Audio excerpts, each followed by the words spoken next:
Ja, ik ben geen vioolbouwer, maar ik weet dat ik op een van de beste violen ter wereld speel.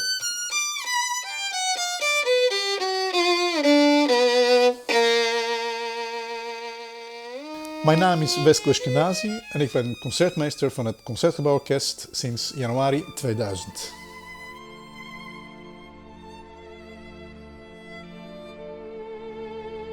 Ik ben begonnen met viool studeren op 4-jarige leeftijd. In de muziekschool in Sofia toen. Mijn grootmoeder, Violetta, zij was enorm liefhebber van de muziek, maar klassieke muziek, maar ook van de viool, speciaal van de viool. En we hebben allemaal thuis een viool gehad. Mijn broer is ook een violist, nu een dirigent. Dus we hebben allemaal vioollessen gehad, omdat ze het zo graag wilden dat we viool speelden. En dat herinner ik me nog steeds. En dat zijn hele dierbare herinneringen eigenlijk, over het begin van de vioolspel.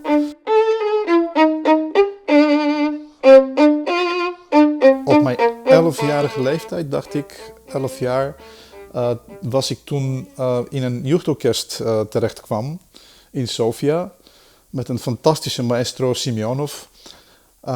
Ik heb voor hem voorgespeeld en hij zei: jij gaat op de eerste stoel zitten, je wordt concertmeester van ons orkest. Nou, toen wist ik helemaal niet wat dat betekende. Dus ik zat in de eerste stoel van het orkest en ik herinner me nog in het eerste programma dat het werd een werk van Prokofjev gespeeld, Romeo en Julia. En daar zit ook een vioolsolo bij en die moest ik ook spelen, dus ik heb het ook ingestudeerd en nog gespeeld. Dus het is al vanaf een hele jonge leeftijd de concertmeesterbaan, toen was het nog geen baan natuurlijk, met de solo-optredens gekoppeld. En tot nu toe is het altijd zo geweest.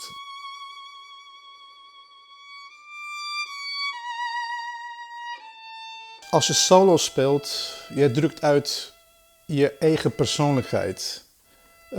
Dat is voor mij de belangrijkste reden waarom ik wil ook als solist spelen. Daar kan je al je muzikale ideeën naar het publiek toe brengen. Je kan zich ontwikkelen ook als violist. Grappig genoeg, ook op mijn leeftijd, met zoveel jaren ervaring. Ik ben nog steeds aan het ontwikkelen.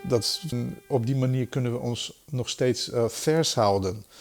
Want je moet altijd een motivatie vinden om verder te gaan. Het kan gebeuren dat je soms mindere dagen hebt. Als muzikus, je bent niet altijd... Ja, je bent ook een mens. Dat moet niet zo klinken dat je iedere keer Robocop, je bent ontastbaar. Dat kan niet. Soms heb je een verkoudheid, soms heb je jetlag.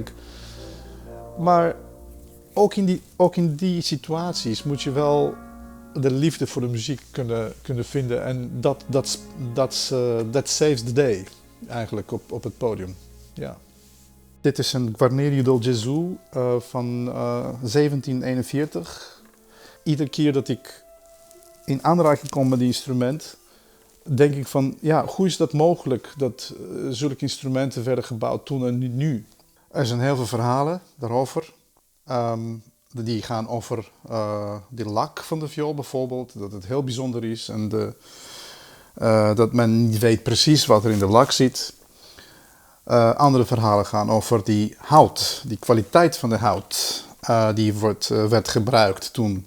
En over de strengere winters die hout heeft meegemaakt. En daardoor ringt het beter en klinkt beter als een instrument.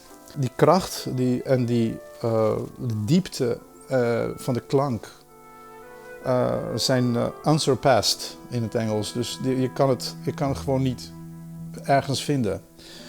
En ieder moment op het instrument voor mij is ontdekking van nieuwe varianten van klank, nieuwe mogelijkheden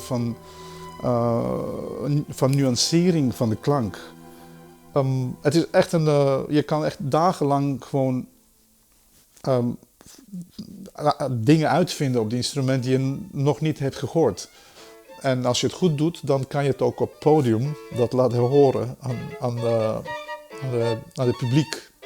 Dus daar hoop ik dat ik dat iedere keer kan doen.